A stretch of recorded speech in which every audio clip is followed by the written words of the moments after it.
Well, that's maybe even more difficult. I would say that obviously economics used in academia are more abstract, and very often they are driven by internal requirements of academic promotion, or what is the most interesting topic at the time, or maybe most difficult topic at the time, let's suppose mathematically or otherwise, that you want to solve.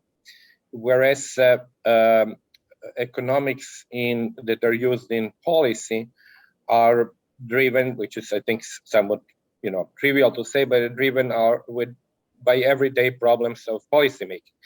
But let me just say here that I believe that no great economist was dividing these two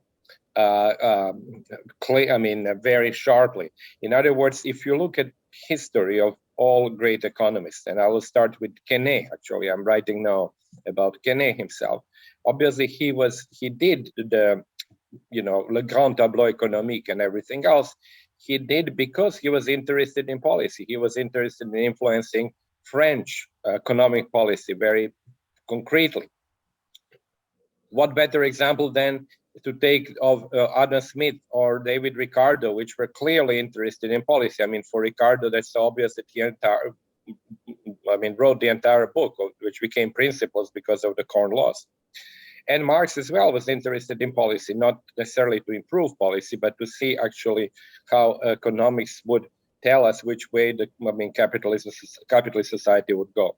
The same is true for Keynes. Unnecessary even to mention that, because Keynes was in and out of policy making throughout his life.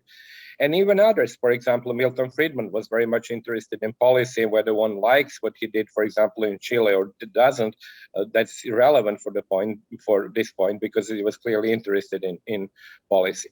So I don't think that really in real life we have really to make such a big distinction.